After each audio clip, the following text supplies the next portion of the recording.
प्यारे बच्चों, अस्सलाम वालेकुम वरहमतुल्लाहि वबरकातुहू। जमात 8वीं, तारीख 21/4/2020। उन्वान ललदत। आज हम उन्वान ललदत का दूसरा पैराग्राफ पढ़ने जा रहे हैं। आप अपनी किताब का सफ़ा नंबर 17 निकाल कर अपनी किताब देख लो। किसी तरह ललदत का ये शेर उनके ससुर के कानों तक भी पहुंचा तो उन्होंने इसकी तहकीक की और ललदत का बयान सही साबित हुआ। ललदत निहायत साबिर से ससुराल वालों की ज्यादतियां बर्दाश्त करती रही, लेकिन आखिरकार उनके सब्र का पैमाना लबरेज हो गया। उन्होंने घरेलू जिंदगी को खैरबाद कहा और एक मस्त कलंदर की तरह जगह जगह घूमने लगी। एक बार वो नीम बरहन्ना हालत में कहीं जा रही थी कि कहीं दूर से हजरत अमीर कबीर मीर सैयद अली हमदानी रहमतुल्लाह अलैह आते हुए दिखाई दी। ललदत को इस हालत में हजरत अमीर कबीर रहमतुल्लाह अलैह का सामना करने में शर्म महसूस हुई। वो कहीं छुप जाना चाहती थी, लेकिन जब आसपास में छुपने की कोई जगह न मिली तो एक नान बाई की दुकान में दहकते हुए तनूर में कूद पड़ी। बेचारे नान बाई के तो होश ही उड़ गए। थोड़ी ही देर में जब तनूर का ढक्कन उठा लिया गया तो ये देखकर सब हैरान हुए कि ललदत एक खूबसूरत लिबास पहनकर तनूर से बरामद हुई। बाद में जब उनसे इस बारे में पूछा गया तो उन्होंने जवाब दिया कि उन्होंने जिंदगी में पहली बार किसी मर्द खुदा को देखा है। उनके सामने नीम बरहंगी की हालत में छीतड़े पहनकर जाने में लाज आई। ललदत इस वाक़े के बाद कई बार हजरत अमीर कबीर रहमतुल्लाह अलैह से मिली और उनके अलावा शेख नूरुद्दीन रहमतुल्लाह अलैह से भी मिलती रही। ये दोनों बुजुर्ग ललदत के रूहानी मर्तबे से मुतासिर थे। कहते हैं कि जब हजरत शेख नूरुद्दीन रहमतुल्लाह अलैह पैदा हुए तो उन्होंने अपनी माँ का दूध नहीं पिया। इसी असना में ललदत का गुजर वहां से हुआ। हजरत शेख की वालदा उनसे मिली और अपनी परेशानी का जिक्र किया।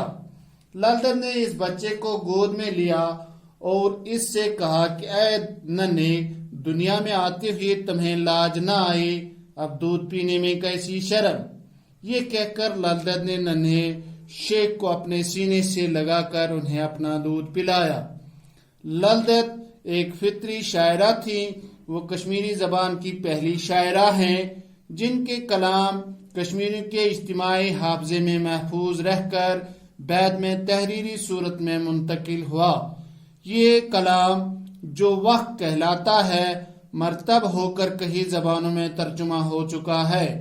इनके इस आरिफाना कलाम को तमाम अहले कश्मीर, ख्वाह वो हिंदू हों या मुसलमान, अमीर हों या गरीब, पढ़े लिखे हों या अनपढ़, सभी पसंद करते हैं।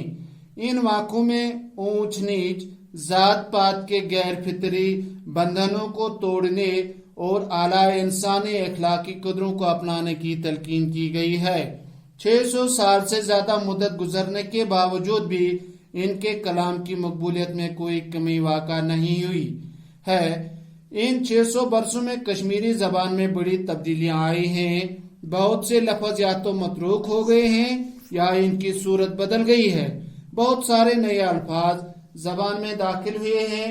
चनाचे ललदत के कलाम में पाए जाने वाले बहुत से अल्फाज अब आम कश्मीरी बोलने वाले की समझ में नहीं आते, लेकिन फिर भी ललदत के बहुत सारे शेर और मिसरे अब भी कश्मीरी जबान में मुहावरों और ज़रबुल मिसाल के तौर पर इस्तेमाल होते हैं। ये ललदत और उनके कलाम की मकबूलियत का एक बैन सबूत है। ललदत को मुसलमान लाल आरिफा और हिंदू लालेश्वरी के नामों से याद करते हैं। उन्होंने खासी लंबी उम्र पाकर बिजबिहाड़ा के मुकाम पर वफात पाए। कश्मीर کہ لوگ جب کسی خاتون کی شرافت، پاک بازی، صبر و تحمل اور دینداری سے متاثر ہوتے ہیں تو اس سے لذت کے نام سے یاد کرتے ہیں، لذت کے نام سے تشبیہ دیتے ہیں۔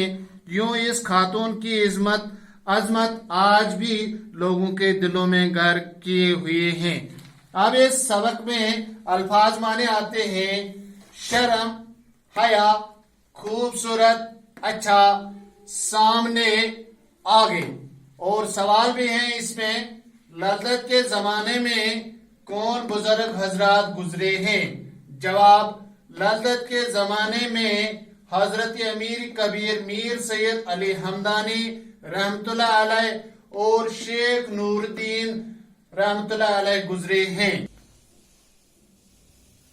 دوسرا سوال ہے: حضرت شیخ نور الدین کو دودھ پلاتے وقت لذت نے کیا کہا؟ جواب: کہ اے ننے، جب تمہیں دنیا میں آتے ہوئے لاج نہ آئے، اب دودھ پینے میں کیسی شرم۔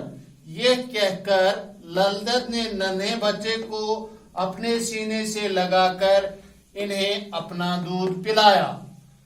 تیسرا سوال: لذت کو کن کن ناموں سے پکارا جاتا ہے؟ لذت کو مسلمان لال عارفہ اور ہندو لال ایشوری کے ناموں سے یاد کرتے ہیں۔